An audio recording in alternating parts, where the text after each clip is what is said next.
180 दिन में लोग यूपीएससी का प्रीलिम्स तक क्लियर कर सकते हैं। क्लैट तो फिर भी एक एंट्रेंस एग्जाम है। क्लैट एस्पिरेंट्स को दो कैटेगरी में डिवाइड कर सकते हैं। आज मैं आपको 180 डेज का बैटल प्लान देने वाली हूँ। काफी सारे लोग ये सोचते हैं मेरा इंग्लिश वीक है, मैथ्स वीक है, करंट अफेयर्स का इतना सारा बैकलॉग है, अब तो बहुत लेट हो गया है। लिसन केयरफुली, 180 दिन बाकी हैं और तुम सोच रहे हो क्लैट क्रैक होगा या नहीं। मैं आपको एक सच बताऊं, 180 दिन में लोग यूपीएससी का प्रीलिम्स तक क्लियर कर सकते हैं। क्लैट तो फिर भी एक एंट्रेंस एग्जाम है। तो आज की ये वीडियो आपकी प्रिपरेशन का ट्रेलर ही नहीं, पूरी मूवी शायद बदल देगा। Hello everyone, welcome to the platform of PW CLAT. I am advocate Mansi Jain.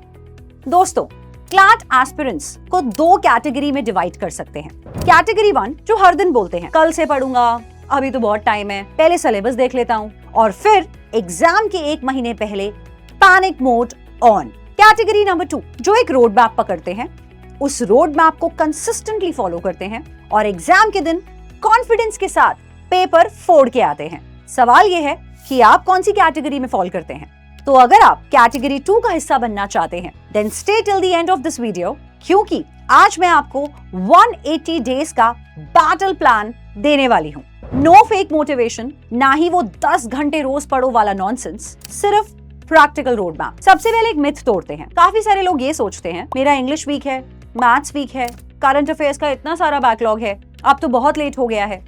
Listen carefully, CLAT knowledge का एग्जाम कम बल्कि डिसीजन मेकिंग का एग्जाम ज्यादा है। क्लैट में टॉपर और एवरेज स्टूडेंट के बीच का डिफरेंस आईक्यू का नहीं होता, डिफरेंस होता है कंसिस्टेंसी, मॉक एनालिसिस और रीडिंग हैबिट का। तो सबसे पहले आता है phase 1, day 1 to day 60, foundation. ये है इंजन बनाने का phase.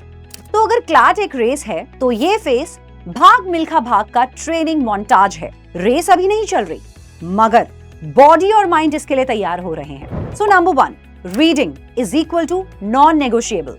Rose minimum 45 to 60 minutes आपको देने हैं रीडिंग को। रीड करिए the Hindu, the Indian Express, editorial sections, legal articles etcetera. Starting में समझ नहीं आएगा, नॉर्मल है, बचपन में साइकिल चलाते वक्त भी तो गिरते थे। रीडिंग एक मसल है, रोज बिल्ड करेंगे थोड़ा थोड़ा। Next comes current affairs.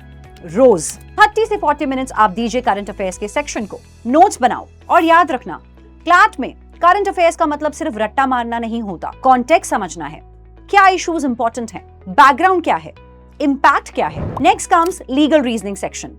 Daily 1 hour for this section. Focus on your legal concepts building. Passages की understanding develop करें and apply these principles on questions. Good news, law की prior knowledge होना जरूरी नहीं, reasoning decode करनी आनी चाहिए। CLAT आपको एडवोकेट बनने के लिए नहीं कह रहा है, बस सोचने के तरीके में फर्क लाने के लिए कह रहा है। Next comes quantitative techniques. सबसे ज्यादा इग्नोर किया जाने वाला सेक्शन, और यही सेक्शन सिलेक्शन और रिजेक्शन के बीच का गैप बना देता है। तो डेली दीजिए 25 से 30 minutes for this. Topics, percentages, ratios, averages, profit and loss, DI sets.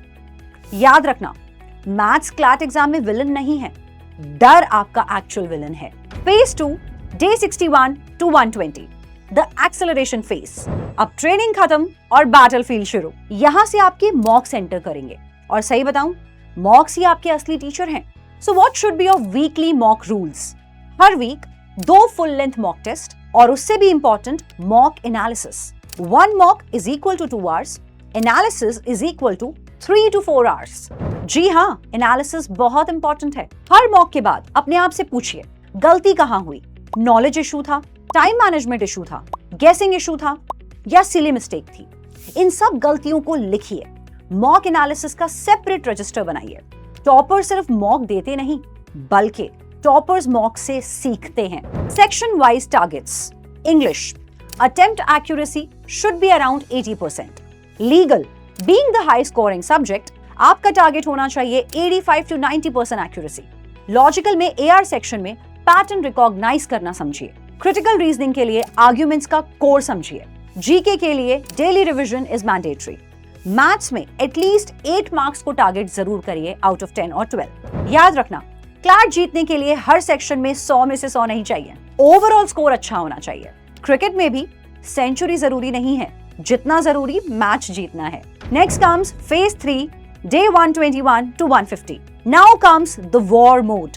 अब प्रेशर बढ़ेगा, फ्रेंड्स पैनिक करेंगे, टेलीग्राम ग्रुप्स पे प्रिडिक्शन आने लगेगी, यूट्यूब पर एक्सपेक्टेड कट ऑफ की वीडियोस फ्लडेड होंगी और यहीं पर मेजॉरिटी एस्पिरेंट्स ट्रैक से उतर जाते हैं। Golden rule, comparison kills preparation. आपका कंपटीशन व्हाट्सएप ग्रुप नहीं है, आपका कंपटीशन आप ही का कल वाला वर्जन है। इस फेज में मॉक की फ्रीक्वेंसी को इंक्रीज करिए। 3 मॉक्स पर week, exam like condition, no phones, no distractions, no breaks, exactly CLAT like environment.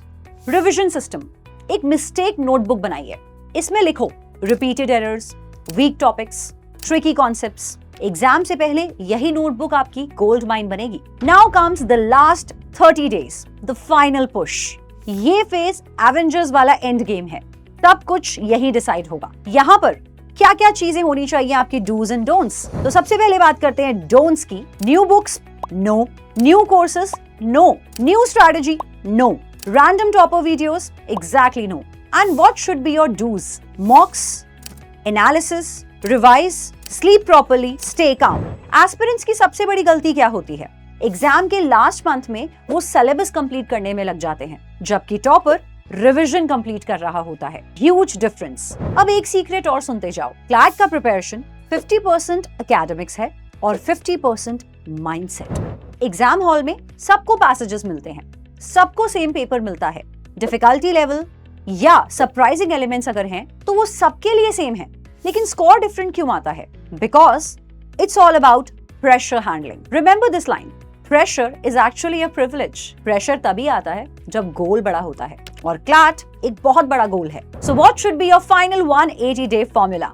तो अगर पूरे वीडियो की एक समरी निकालनी हो तो वो ये है। Daily reading 1 hour, current affairs 30 minutes, legal and logical reasoning 2 hours, quant 30 minutes, revision 30 minutes, weekly 2 से 3 mocks, deep analysis, error tracking, monthly plan, full revision, performance review, strategy adjustment. तो याद रखना दोस्तों, 180 दिन बहुत होते हैं, लेकिन सिर्फ उनके लिए जो आज से शुरू करते हैं। जो कल का वेट करते हैं उनके लिए 180 दिन भी कम पड़ जाते हैं। तो याद रखना, बूंद बूंद से सागर भरता है और क्लैट की रैंक भी बनती है। रैंक बनती है एक एक दिन की कंसिस्टेंसी से, ना कि किसी मैजिकल कोर्स से, ना किसी शॉर्टकट से और ना ही किसी लकी गेस वर्क से। तो आज से 180 दिन बाद 2 पॉसिबिलिटीज होंगी। एक स्टूडेंट बोलेगा काश मैं जून में सीरियसली स्टार्ट कर देता, और दूसरा स्टूडेंट अपना NLU का एडमिशन लेटर देख रहा होगा। सवाल सिर्फ इतना है कि 180 दिन बाद तुम कौन सी स्टोरी जीना चाहते हो? Because champions are not made in the last week before CLAT.